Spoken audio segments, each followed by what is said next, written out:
أعوذ بالله من الشيطان الرجيم بسم الله الرحمن الرحيم الحمد لله والصلاة والسلام على رسول الله وعلى آله وأصحابه ومن والاه اما بعد السلام علیکم و رحمت الله و برکاته.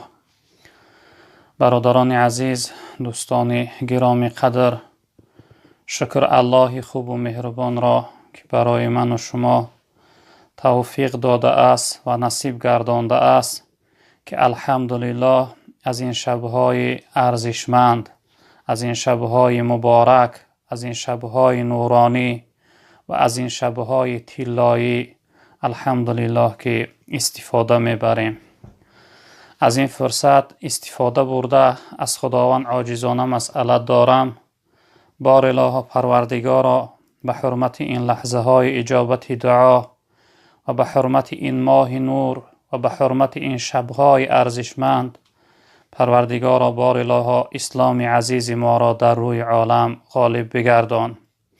پروردگارا دشمنهای اسلام را خار و زبون و نیست و نابود بگردان. پروردگارا حکم و قانون قرآن را در روی عالم حاکم بگردان. پروردگارا بار الله اون همه خوبی ها و نیکی هایی که در این ماه رمضان وعده شده است و در شبهای این ماه وعده شده است، اون خوبی ها را برای ما و برای عالم اسلام نصیب بفرما. پروردگارا به حرمت این شبهای ارزشمند، بار الله پروردگارا وطن عزیز ما را و تمام برادرهای مسافر و مهاجر ما را از این وبایی که امروز در روی عالم پهن است در حفظ و امانت نگه بدار. پروردگارا این وبا را زودتر از وطن عزیز ما و از روی تمام برادرهای مؤمن و مسلمان ما، خصوصا از روی مردم مسافر و مهاجر دور بگردان. پروردگارا اون خوبی هایی که در شب قدر وعده شده است، پروردگارا اون خوبی ها را برای ما و برای عالم اسلام نصیب بفرما. پروردگارا برای ما توفیق بده و نصیب بگردان که شب قدر را شب زنده داری کنیم و پروردگارا ما را به شب قدر برسان و پروردگارا همه خوبی های شب قدر برای ما نصیب بفرما.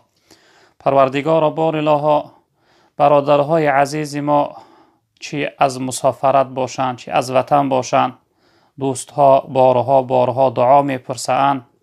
پروردگارا هر امید و آرزو مراد و مقصد داشته باشند به مراد و مقصد برسان. پروردگارا به فرزندای ما را فرزند صالح عطا بفرما. پروردگارا محبوس ها و زندانی های ما را آزادی نصیب بگردان. پروردگارا زنها و خواهرها و مادرهای ما را در پرده حیای خودت مستور بگردان. پروردگارا طالب علم های ما را علم نافع و مفید نصیب بفرما. پروردگارا برادرهای مسافر و مهاجر ما را از این رنج و مشقت خلاص بگردان. در کسب کارهاشون برکت ها عطا بفرما. پروردگارا بار الله این ماه شریف رمضان را ماه پاکیزه شدن و خالی شدن از گناه برای ما بفرما. پروردگارا ماه شریف رمضان را در قیامت شفاعتگری ما بگردان. پروردگارا از شکایت رمضان ما را در حفظ امانت نگه بدار. پروردگارا بار الله خاتمه ما را به خیر بگردان. آمین یا رب العالمین. برادران عزیز و گرامی قدر، صحبتی که امشب میخواهم خدمت شما داشته باشم درباره فضیلت و ثواب شب قدر هست. چون که عادتا مردم ما شب 27 ماه رمضان را همچون شب قدر شب زنده داری میکنن. این لحظه خواستم یک چیزی درباره فضیلت و ثواب شب زنده داری این شب و فضیلت و قدر این شب صحبت داشته باشم. چون که امشب ما شب یعنی 26 است، فردا شب انشاءالله شب 27 می شود. و این خاطر امروز خواستم یک چیز در باب فضیلت این شب و درباره یعنی اینکه این شب به چی خاطر شب قدر شده است و کلمه قدر چی معنا دارد انشاءالله رب العالمین کمی صحبت میکنم. درباره فضیلت این شب رب العالمین در سوره قدر می فرمایند که الحمدلله همه ما و شما به این سوره آشنا هستیم که مردم ما این انزلنا می گویند که نام این سوره قدر هست. رب العالمین می فرمایند که استعیذ بالله انا انزلناه فی لیلة القدر. ای محمد صلی الله علیه وسلم، ما نازل کردیم، فرستاده ایم این قرآن را در شب قدر. یعنی شب قدر شب نزول قرآن است. مفسرین می فرمایند که در شب قدر خداوند بزرگوار از لوح المحفوظ به بیت العزت که در آسمان دنیا هست خداوند قرآن را مکمل فرستاد، یعنی کامل ببودی فرستاد. از لوح المحفوظ به بیت العزت یعنی به آسمان دنیا را خداوند قرآن ببودی یک جایه فرستاد و در دوام 23 سال پیغمبری جناب پیغمبر موافق هر حادثه و واقعه زمان خداوند بعد از آن آیت‌هاش سوره یعنی آیه نازل فرمود. اکنون شب نزول قرآن که در شب قدر بوده است، گفتیم که یعنی در شب قدر خداوند از لوح المحفوظ به بیت العزت که به آسمان دنیا هست خداوند یعنی یک جایه قرآن کامل و ببودی یعنی پایان کرد. در باره این قرآن عزیزای خدا یک گفته های زیبای دارند. من میخوام اینو برای شما مثال بیارم برادران بزرگواری من. متاسفانه امروز قرآن در حیات ما مسلمان ها غریب شده است. قرآن در حیات ما بی قدر و بی ارزش شده است. قرآن در حیات ما یعنی چقدر یک چیزی که همچون مردم از او استفاده ببرند یعنی یک چیزی زیادی شده است. در اکثر خانه ها میبینی قرآن در گوشه گذاشته شده است، بالای او پر از گرد و غبار است و قدر قرآن، حرمت قرآن امروز متاسفانه در جامعه ما مردم نمیدونند. از بس که از علمش دور شده اند مردم به قدر این هدیه الهی، به قدر این دستور خداوندی، به قدر این روزنامه زندگی، به قدر این هدایت کننده و نور بخشنده و نجات دهنده مردم ما متاسفانه نمیرسند. دوستان خدا درباره قرآن یک مقاله زیبایی دارم برادران بزرگواری من. می‌فرمایند که قرآن به واسطه جبرائیل علیه السلام به رسول اکرم صلی الله علیه و سلم فرستاده شد. جبرائیل که امین است یعنی امانت نگهدار. وقتی که این قرآن به واسطه جبرائیل به جانب پیغمبر بزرگوار صلی الله علیه و سلم فرستاده شد، این قرآن جبرائیل علیه السلام را افضل و بهترین ملائکه ها گردانید. این مقاله عزیزای خدا هست، دوستای خدا هست، عارفای خدا هست که این قرآن جبرائیل امین را افضل و بهترین ملائکه ها گردانید. و این قرآن که برای محمد مصطفی صلی الله علیه و سلم فرستاده شد، این قرآن محمد مصطفی صلی الله علیه و سلم را افضل الرسول و افضل یعنی ناس، افضلین بهترین جامعه و مردم گردانید. ببینه برادر عزیز، به واسطه جبرائیل بهترین ملائکه ها گردانید و برای محمد مصطفی صلی الله علیه وسلم فرستاده شد. محمد مصطفی صلی الله علیه وسلم را این قرآن یعنی بهترین انبیا و بهترین بشریت و انسانیت گردانید. و این قرآن برای امتی محمد مصطفی صلی الله علیه وسلم فرستاده شد و امتی محمد را بهترین امت در بین تمام امتهای گذشته گردانید. رب العالمین می فرمایند که کنتم خیر امت اخرجت للناس تأمرون بالمعروف و تنهون عن المنکر. ای امتی محمد صلی الله علیه وسلم، شما بهترین امت در بین تمام مردم هستید. در بین تمام مردم گذشته شما بهترین امت هستید. یعنی این دستور، این قرآن، این هدیه الهی به واسطه جبرائیل علیه السلام و با رسول اکرم صلی الله علیه وسلم برای امت اسلام، امت محمد صلی الله علیه وسلم فرستاده شد و این امت را بهترین امت گردانید. و این قرآن در ماه رمضان فرستاده شد. ماه رمضان در بین 11 ماه دیگر بهترین ماه ها گردانید. و این قرآن که در شب قدر فرستاده شد، شب قدر را در بین 365 شب سال بهترین شبها گردانید. ببینه برادر از ما به قدری چی گوهری قیمت نمی رسیم، به قدری چی چیزی ارزشمند نمی رسیم که او میخواه ما را خوشبخت بگردانه، میخواه ما را نجات بدهه، میخواه ما را هدایت کنه، میخواه ما را به خدا برسانه، میخواه ما را از رنج و مشقت و درد و داغ دنیا و آخرت نجات بدهه و دنیا و آخرت ما را جنتی و یعنی سعادتمند و خوشبخت بگردانه. اما متاسفانه ما امروز او را رها کرده ایم، ما امروز او را در حیاتمون غریب کرده ایم.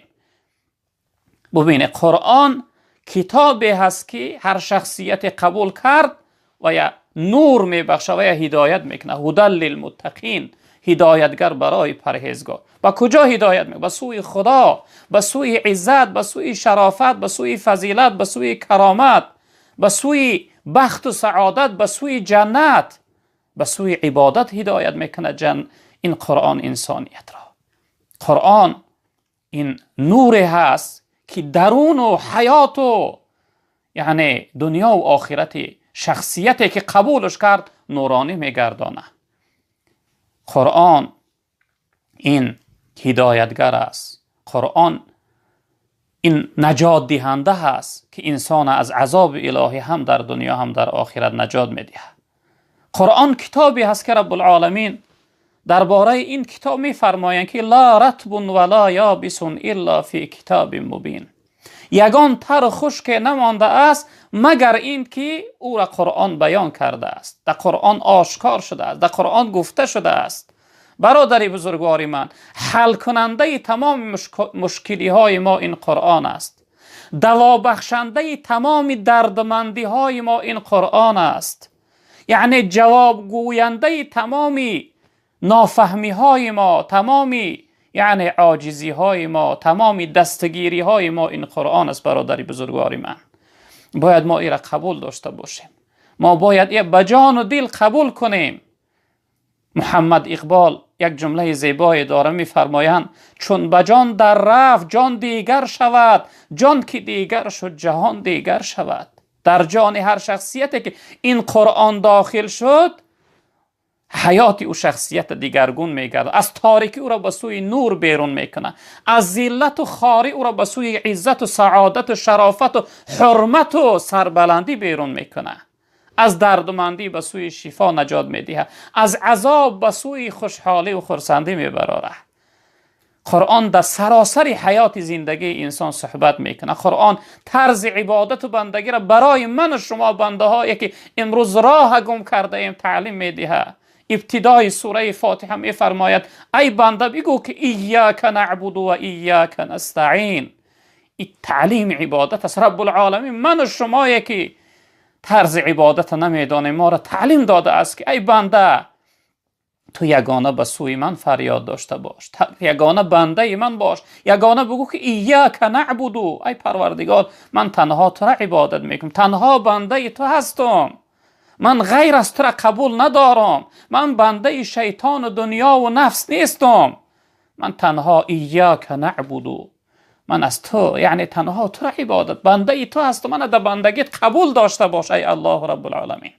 و ایاک نستعین، ای پروردگار بزرگوار من از تو یاردم طلب میکنم، من مدد کن، من یعنی دستگیری کن، به فریاد من برس، برای من قوت ببخش که تا اینکه من توانم عبادت و بندگی تو را بجا بیارم. اهدنا الصراط المستقیم، پروردگار من به سوی راه راست هدایت کن، من در راه قرآن، در راه حقیقت، در راه رضای خودت راهنمایی کن.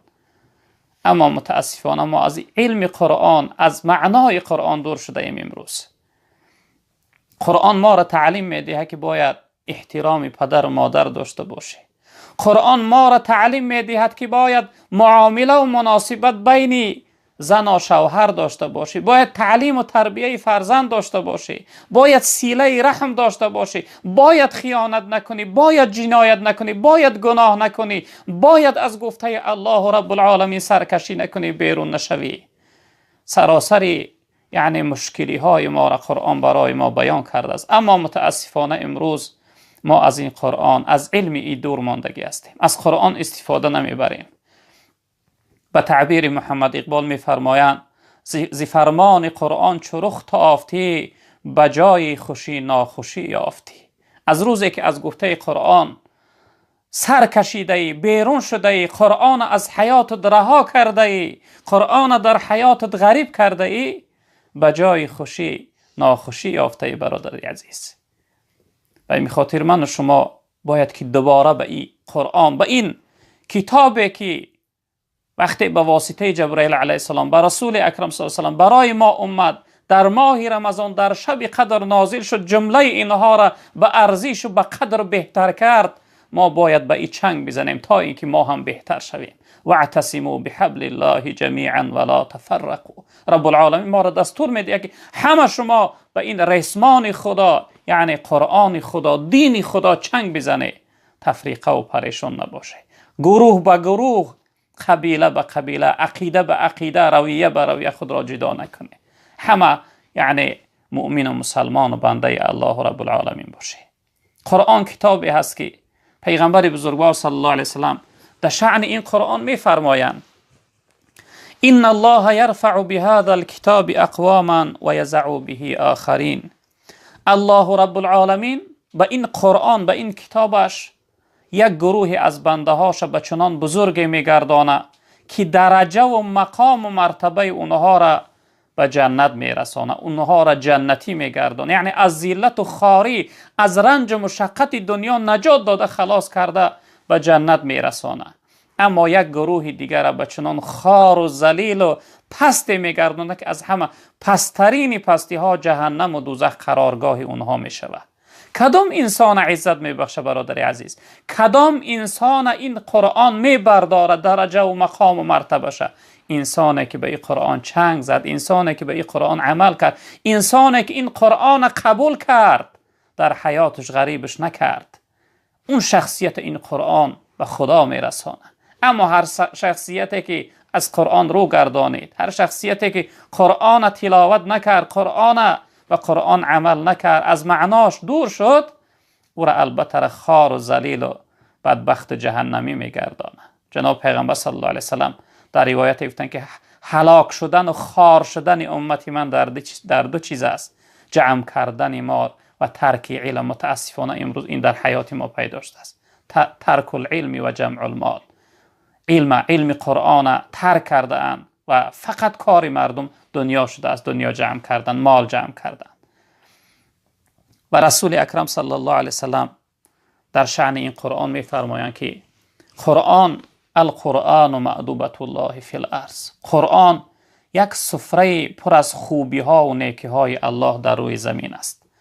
اما متاسفانه از اون سفره ما امروز نمیتوانیم که استفاده بریم. هر چیزی که دل انسان میخواه در سفره قرآن مهیا هست، آماده هست، تیار است. اما من و شما از بس که امروز از علمش دور هستیم، مثل دردمند شدیم که در بالای یک سفره می رویم، از اون یعنی نعمت ها تناول کرده استفاده برده نمیتوانیم. برای ما معن شده است، ما معذور شده ایم. نعمت خدا امروز برای ما زره، از روی جهالت، از روی بیسوادی نعمت خدا را استفاده برده نمیتونیم. هدیه خدا را، نور خدا را امروز استفاده برده نمیتوانیم برادران عزیز بزرگوار.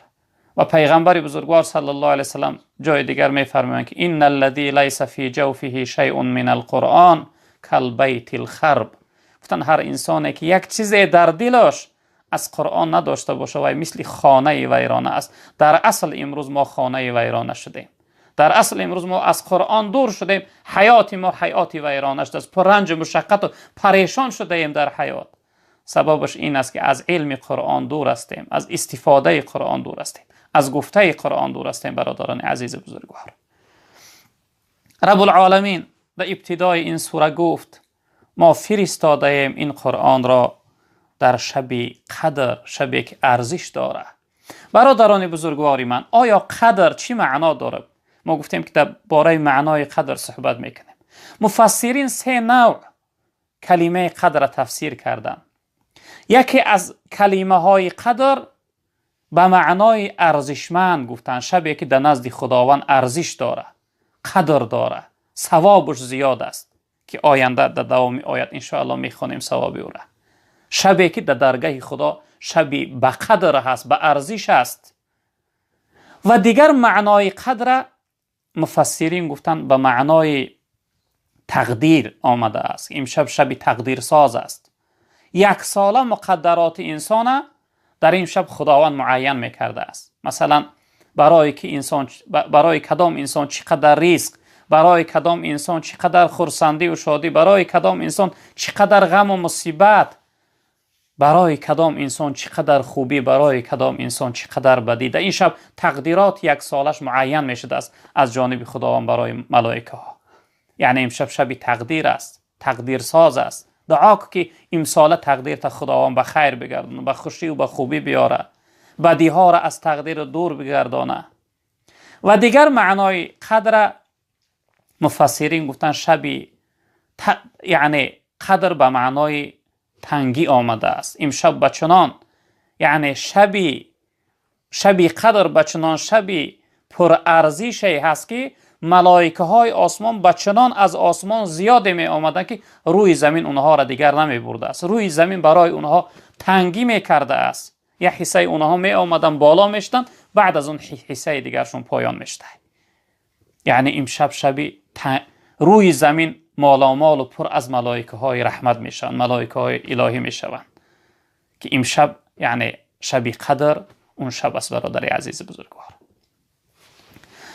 رب العالمین گفتن ما این قرآن در شب قدر فرستادیم ای محمد صلی الله علیه وسلم. و ما ادراک ما لیلة القدر. آیا نمیدانید که شب قدر چی شب است؟ آیا چی قدر داره، چی ارزش داره ای محمد صلی الله علیه وسلم؟ نمیدانی؟ لیلة القدر خیر من الف شهر. جناب پیغمبر صلی الله علیه الله رب العالمین گفتن که شب قدر عبادتش، ثواب عبادتش بهتر است از 1000 ماه. 1000 ماه دوستای خدا حساب کردن 83 سال و 4 ماه میشده است. یعنی انسانی که شب قدر پیدا کرد و در شب قدر عبادت کرد، ثواب 83 سال و 4 ماه از یک شخص عبادتگر که این حیاتش در عبادت و بندگی خدا میگذران، ثواب ای را از خود میکرده است. یعنی این شب قدر که بهتر از 1000 ماه است، در تفسیر این آیت مفسرین یک حدیثی را روایت دلیل می آورند که جناب پیغمبر صلی الله علیه وسلم از زمان بنی اسرائیل، یعنی گذشته، از زمان گذشته، قصه یک جوانی را خواند که یک جوان در راه خدا برآمد، 1000 سال در راه خدا جهاد کرد، 1000 سال در راه خدا خدمت کرد. یعنی شمشیر از غلاف جدا کرد، در راه خدا در خدمت کرد. جناب پیغمبر وقتی این قصه را خواند بسیار خوش آمد و به دل یک آرزوی کرد، یک تمنای کرد که ای کاش که امتهای منم عمری طولانی و دراز می داشتن که هزارهاست ماه یعنی در راه خدا چیکار میکردن؟ خدمت میکردن، در راه خدا یعنی عبادت میکردن، طاعت میکردن، بندگی میکردن. وقتی این آرزو را کرد، یعنی این تمنا را کرد، بعد از اون خداوند این سوره را نازل کرد که ای محمد صلی الله علیه وسلم، من برای امتهای تو یک شب فرستادم که عبادت کردنش بهتر از 1000 ماه است، نه اینکه برابر. اون جوانی بنی اسرائیل 1000 ماه چیکار کرد؟ خدمت کرد، در راه خدا عبادت کرد، یعنی در دین خدا خدمت کرد. اما امتی تو اگر یک شب که شب زنده داری کنه، عبادت کنه، طاعت کنه، ذکر گویا، تلاوت قرآن داشته باشه، بهتر از اون خدمت 1000 ساله بنی اسرائیل است. رب العالمین گفتن لیلة القدر خیر من الف شهر. این شب قدر عبادتش بهتر است از 1000 ماه. برادر عزیز، این شب از این فرصت از دست ندهه. این فرصت والله فرصت طلایی است. یه هر شخصیت پیدا کرده نمیتوانه که بهتر از 1000 ماه است. تنزل الملائکه والروح فیها باذن ربهم من کل امر. اکنون در این شب اون یعنی خصوصیت و حکمتی که در این شب است، ملائکه های رحمت و همراهی یعنی سردار اونها، راهنما و بهتر اونها که جبرئیل علیه السلام است، از آسمان پایان میشن. تنزل الملائکه و روح الامین جبرئیل علیه السلام است. فیها باذن ربهم من کل امر. هر کدام اونها به یک امر وابسته هستند، یعنی از جانب خدا اونها یعنی دستور شدن، مأمور شدن، امر کرده شدن به سوی زمین، یعنی به سوی یعنی دنیا پایان میشن این ملائکه های الهی.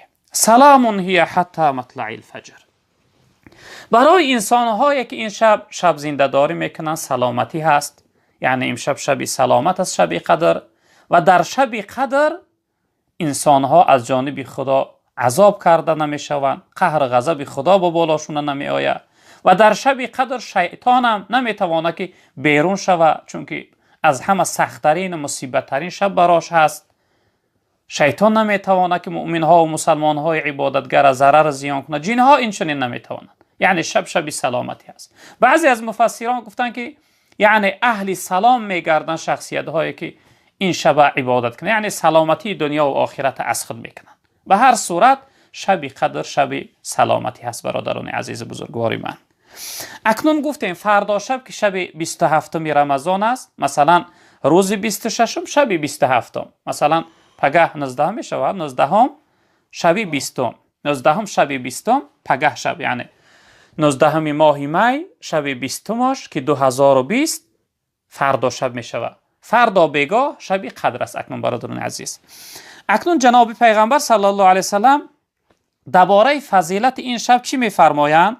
حضرت فرمودند که من قام لیلة القدر ایمانا و احتسابا غفر له ما تقدم من ذنبه.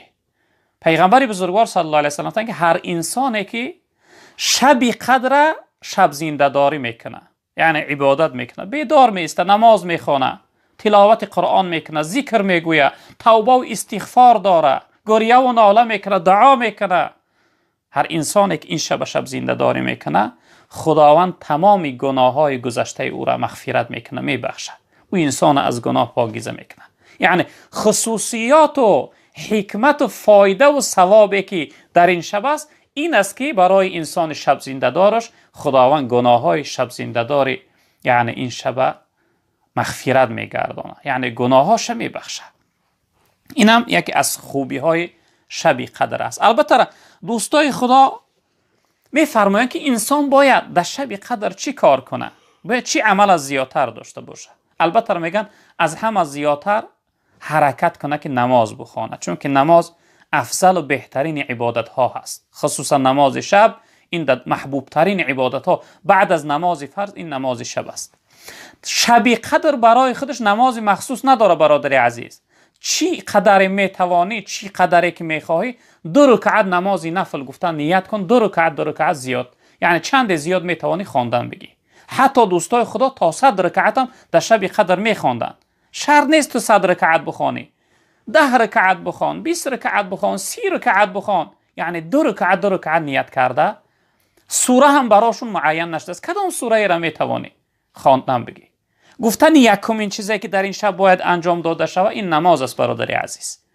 نماز البته به حضور دل، به خشوع و به خضوع، و خصوصا در سجده حتما حرکت کن که گریه داشته باش، دعا داشته باش، دعا کن که خداوند اول دعا کن که خداوند گناهات مغفرت کنه، دعا کن که به سوی پروردگار به سری بلند و خالی از گناه بروی، و دعا کن که خداوند مشکلیات آسان کنه، دعا کن که خداوند این وبا و دردمندی را از روی عالم و خصوصا از وطن عزیزمون دور بگردانه. دعا داشته باش. بعد از یعنی نماز خواندن دوستای خدا گفتن که این شب در انسان باید تلاوت قرآن داشته باشه، چون که شب نزول قرآن است، شب بهار قرآن است. به همین خاطر انسان باید در این شب تلاوت قرآن داشته باشه. شخصیت هایی که قرآن خوانده نمیتوان، یعنی از روی قرآن تلاوت کرده نمیتوان، شما باید چیکار کنید برادر عزیز؟ یک تسبیح را در دست گیری، سوره اخلاص، سوره قل هو الله احد، حدی اقل از همه کمتر 100 بار بخونه، نباشه تا 1000 بار، چون که سوره اخلاص سوره هست که جناب پیغمبر صلی الله علیه و سلم گفتند که ثواب 3 قرآن داره. هر انسانی که 3 بار خواندش برای وی ختم صغیر میشه، یعنی ثواب کل قرآن از خود میکنه. حرکت کنه کمی کم 100 بار سوره قل هو الله احد یعنی سوره اخلاص بخونه، تلاوت قرآن خودش میشه. حرکت کنه که یعنی دوم چیزی که باید شما داشته باشه تلاوت قرآن. و سوم چیزی که انسان باید در این شب انجام میده، دوستای خدا گفتن که این توبه و استغفار است. گریه کردن، ناله کردن، زاره کردن، از خدا بخشش پرسیدن، رو به خدا آوردن، از اون خاطرات تلخ و سیاه و بدی که در حیات گذرانده از او پشیمان شدن و گردن به جانب الله رب العالمین به سوی پروردگار گردن کج کردن و تضرع و التماس و زاره کردن که ای الله من مغفرت که گناههای من ببخش، من طاقت عذاب تر ندارم، من طاقت قهر غضب تر نه، من طاقت دوزخ تر ندارم. ای الله امروز یک وبایی که دیدش نمیشه من پریشان و تشویش و ناراحت کرده است. ای الله من قوت طاقت بلا و عذاب تر ندارم. باید که ما دعا داشته باشیم، یعنی توبه و استغفار داشته باشیم.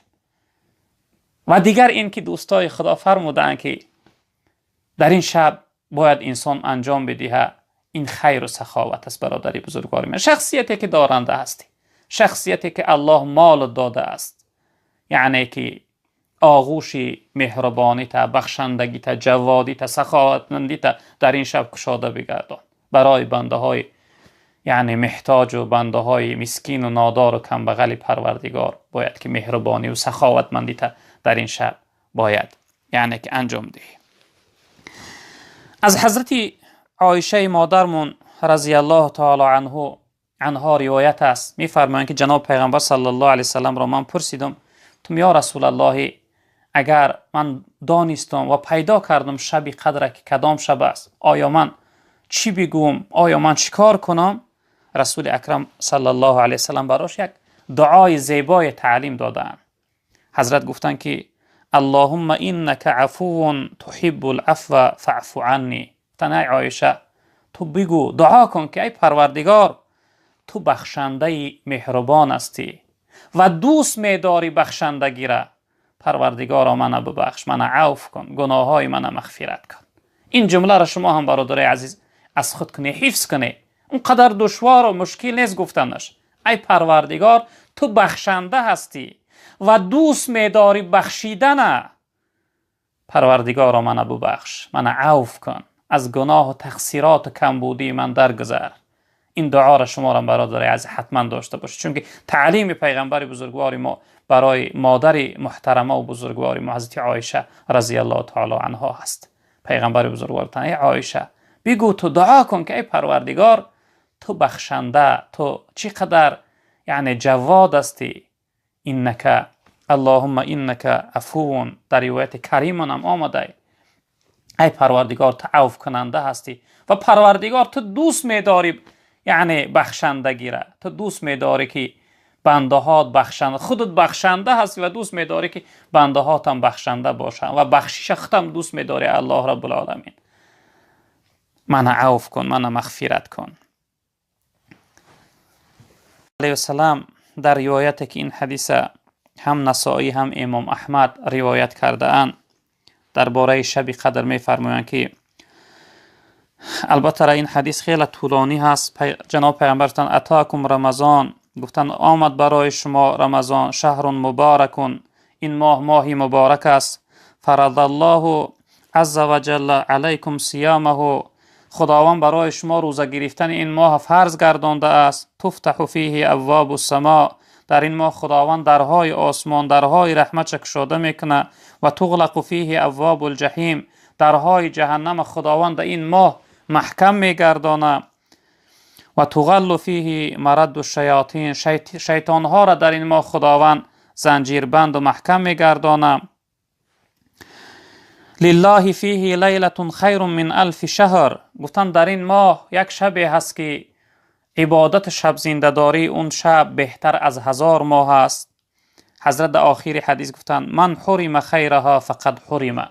تن هر شخصیتی که از خوبی های این شب خودش محروم گردانید او شخصیت در اصل محروم شد، یعنی بی نصیب کن. هر انسانی که از خوبی های این شب خچه یعنی بی نصیب گردان، اون محروم و یعنی بدبخت رسوا گردید. به این خاطر انسانیت باید حرکت کنه که از یعنی خوبی های شب قدر خچه محروم نگردن. یعنی نماز شب داشته باشه، تلاوت قرآن داشته باشه، ذکر داشته باشه، توبه و استغفار و دعا داشته باشه در این شب قدر. این حق یعنی ایمانداری است. اکنون برادر عزیز، ما شب‌های گذشته گفتیم که پیغمبر بزرگوار گفتن که شب قدر در شب‌های یعنی دهه آخر رمضان، در شب‌های طاقش جستجو کنه. اون حدیث ها را دیگر یعنی نمیخونیم، چون که در شب‌های گذشته گفته بودیم اون حدیث ها را که روایت ها به نهایت زیاد هستند. یعنی جمهور علمای اهل سنت و الجماعه به این اقرار هستند که شب قدر یعنی در 10 شب آخر رمضان در شب‌های طاقش هستند. اکثر به این اقرار هستند. و دوم این که اکثر از علما با گفتن که شب 27مش هست. اینم که عادتا مردم ما شب 27 یعنی شب زنده داری میکنن. دلیلشون هم همون حدیثی هست که این حدیث مسلم روایت کرده است از حضرت ابی بن کعب رضی الله تعالی عنه که درباره شب قدر وقتی از حضرت پرسیدن و گفتن، حضرت فرمودن که والله انی لاعلمها و اکثر علمی هی لیلة التي امرنا رسول الله صلی الله علیه و سلم بقیامها. حضرت گفتن والله قسم من میدانم شب قدر کدام شب است و بسیار علمی من بر این است که شب قدر همون شبی است که ما را جناب پیغمبر امر کرده بود برای شب زنده داری اون شب. حضرت گفتن هی لیلة 27، گفتن این شب 27 یعنی ماه رمضان است. اکثر شخصیت هایی که یعنی شب 27 قبول دارن دلیلشون این حدیث است. البته دیگر روایت ها هم هستن، اما دلیل قویشون این حدیث است که حضرت ابی بن کعب گفتن که ما این شب یعنی دریافت کردیم و یعنی شب زنده داری کردیم که شب چی بود؟ شب 27 ماه رمضان بود. به همین خاطر من و شما هم باشیم برادران عزیز بزرگوار، حرکت کنیم از لحظه های نورانی شب قدر استفاده ببریم و دعا داشته باشیم، در حق هم دیگر دعا کنیم و یعنی که حرکت کنیم که این شب چقدر خوبی میتوانیم، چی از نماز باشه، از تلاوت قرآن باشه، از ذکر باشه، از توبه و استغفار باشه، از خیر سخاوت باشه، زیادتر انجام دهیم. چون که عمل در این شب بهتر است از چی؟ از هزارها ماه عمل کردن غیر ماه رمضان و غیر شب قدر.